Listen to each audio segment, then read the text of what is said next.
Welcome to NBR This Week, a look at our leading stories. The sale of $100 million of Pushpay stock by the company's co-founder Elliot Crowther has triggered legal action in the US involving allegations he misled his wife about its value during their divorce proceedings last year. Mr. Crowther's now ex-wife, Dorette Banghart, alleges he maintained last June that pending bad news would cause Pushpay's value to crash, encouraging her to accept $5 million paid in instalments for her share of the couple's stake. In 3 subsequent transactions, Mr. Crowther sold the holdings for $109.4 million, the bulk of it through a $100 million book build in mid-June this year.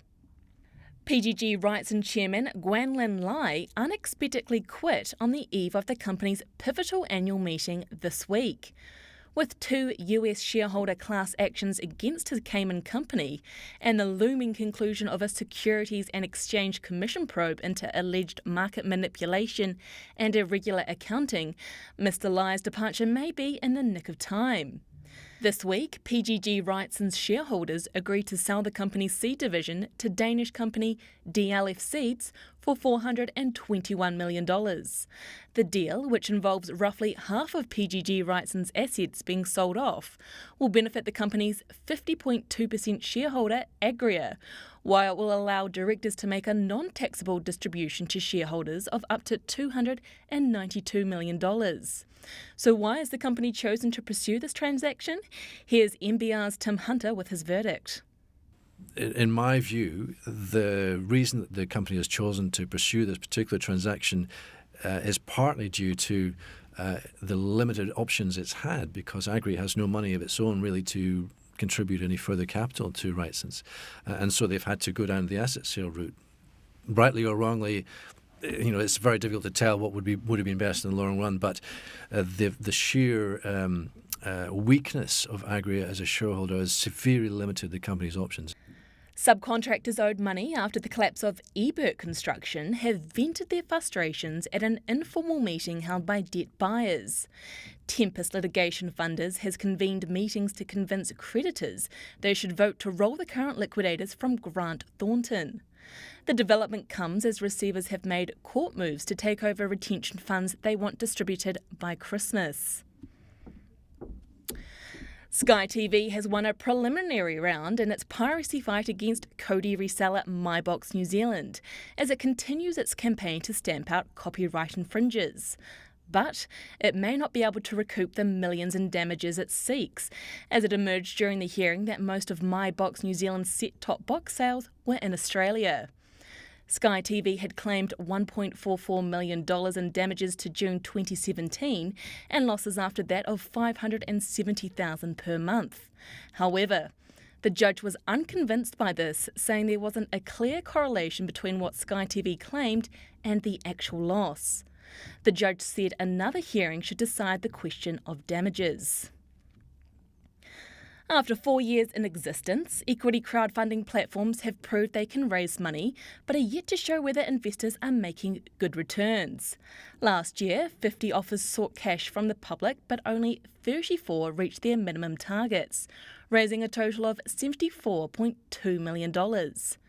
Professor Andrew Schwartz, who has studied New Zealand and US crowdfunding, says the low regulation models generate more successful capital raisings, but the market needs big winners before its future is secure. He spoke to NBR's Callida Stewart-Menteith about where he sees New Zealand's crowdfunding heading. We're now a few years in, and it really will depend on the results of the early investments. If even 1 or 2 of the early crowdfunding companies turn into a big success, I think that could really make crowdfunding a much more popular option and enticing to entrepreneurs. CBL is back in the spotlight this week with a court ruling shedding more light on a dairy factory transaction involving the failed insurer and its principals Peter Harris and Alistair Hutchinson. In a court judgment, Justice Paul Davison ordered that a company called CDZNT01, formerly known as the New Zealand Dairy Company, not be struck off the register to ensure its liquidator had the opportunity to pursue insolvent transaction claims. The company was set up to develop an infant formula blending and packaging plant in Auckland, and the judgment says its directors approached Messrs Harris and Hutchison seeking investment to help finance the $7 to $8 million building costs. What happened from there with loans, new shareholders and various sales is now under investigation by the liquidator. A year after the coalition government was formed, Deputy Prime Minister Winston Peters is confident it's fulfilling its promises. Mr Peters says reports of miscommunication between the coalition partners over employment law changes and the refugee quota were fake news. Mr Peters insists the government had no teething problems and instead has got on with what it said it would do.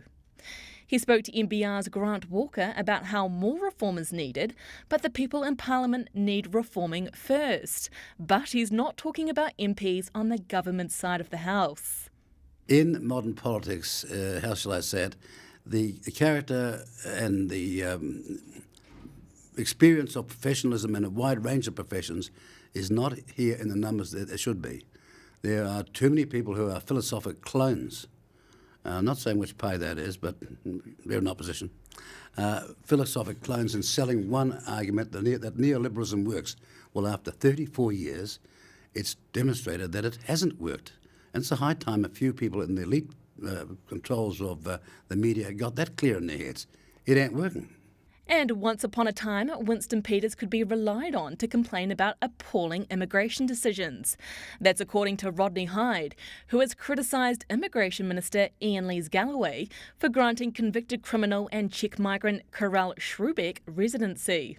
If Winston Peters was in opposition, he would slice and dice this minister to pieces. This minister would be gone if Winston Peters was in opposition, because he would be every day into him. You can't imagine a worse case.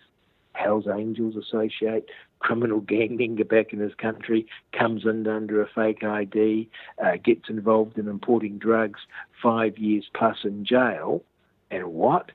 Instead of deporting him, we're making him lawful to stay in the country. It's totally unacceptable. And I don't believe this government has checked whether he's at risk. We know from the parole board that he's considered to be a liar. In the latest New Zealand Law Society survey into junior lawyers' remuneration, it pays to start out as a government lawyer. The 2018 survey, undertaken in conjunction with Niche Recruiting, found the average salary for a lawyer with up to 1 year's post-qualification experience is $54,000 in a large firm of more than 20 lawyers. That's up from $50,000 2 years ago. In contrast, central government lawyers get an average $64,000 when starting out, up from $43,000 2 years ago.